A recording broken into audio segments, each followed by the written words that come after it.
Hello everybody, it's Lasha. Welcome to Royal Pushback Aftermath. So in my last live video on Lasha Rodchenko, everything is on this channel. So I've talked about it enough. So I'm reading the Palace Papers and I started with the prologue. So I'm going to continue. I'm having a little trouble sleeping tonight. And I thought, why not be productive and just read? Because I want to find out more about Meghan Markle and the Courtiers.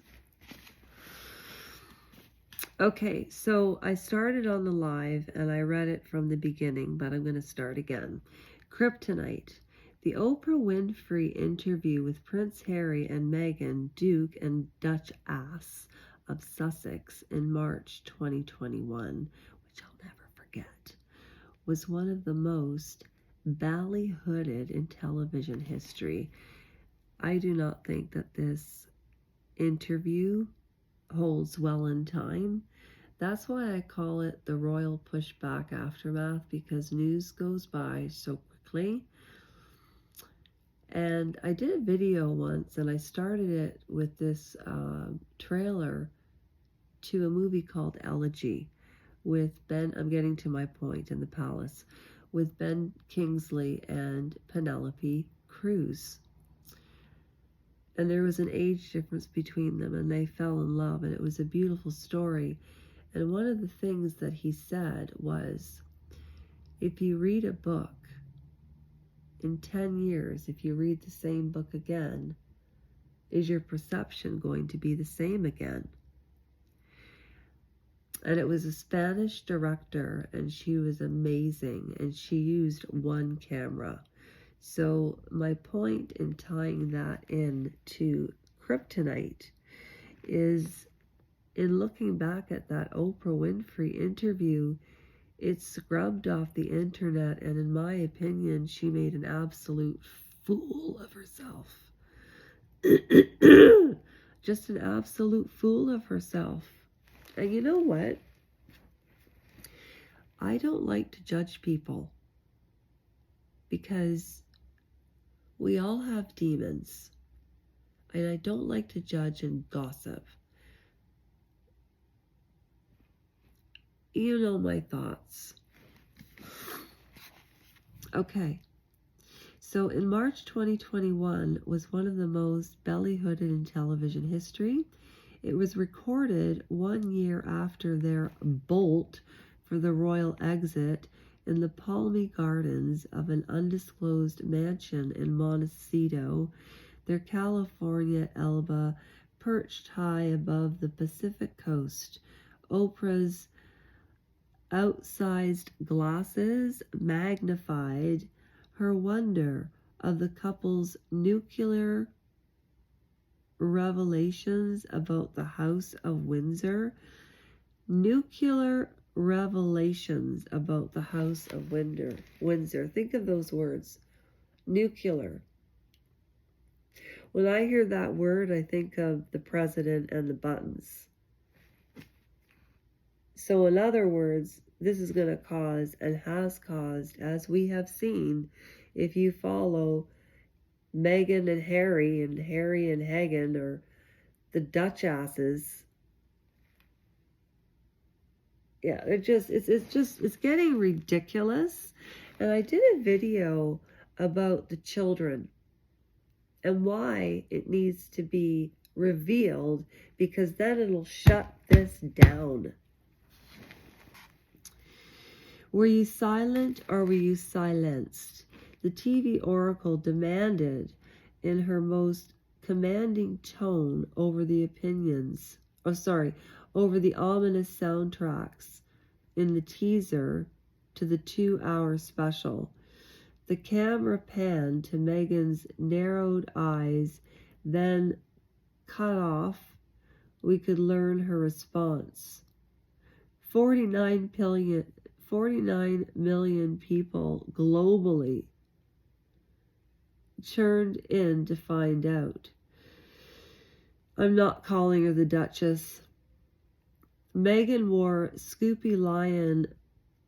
What is it?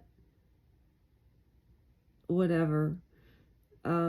Yeah, so Meghan wore Smoky Lion tragedy eye makeup. Smoky tragedy eye makeup. So when you think about it, people really, if they're setting themselves up in a way to reflect an image that isn't real, that's fucked.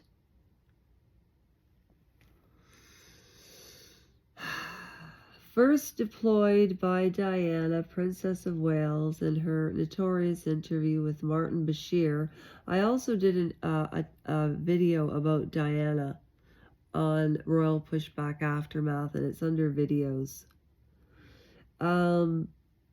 So in her notorious interview with Martin Bashir, and her hair was in, okay, so they're comparing the two interviews.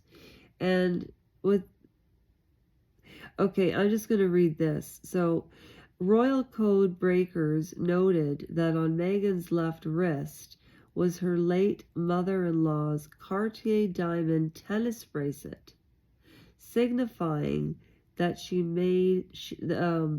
that the mantle of wronged royal women was now hers. Harry, for his part, was lambasted on Twitter for the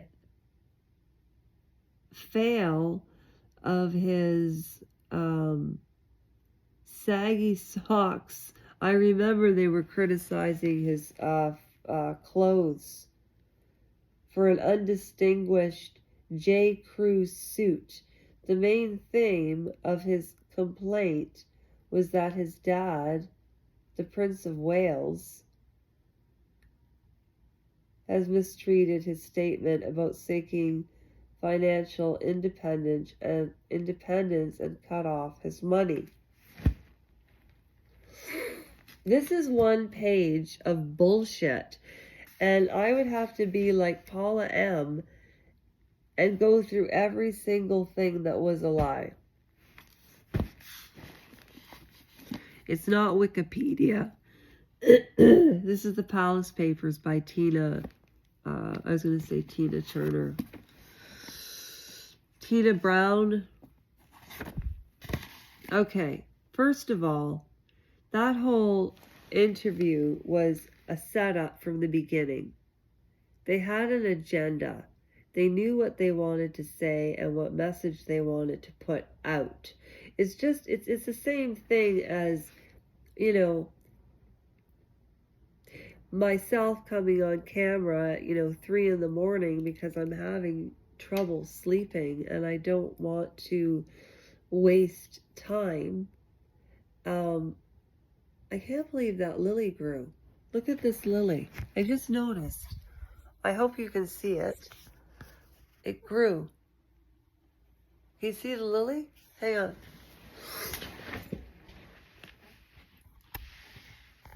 I'm getting to the book. But look at that lily.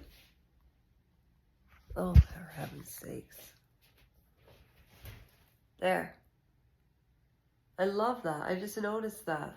My mother has a very, very, very green thumb. Okay. So, back to where we were. Back to where I have to plug this in. The other thing is I cut my hair today, and I put on makeup, and I did my nails and everything, and I don't usually do that. So I am going to read the Palace Papers normally, but it is 3 a.m. But when you think of the title called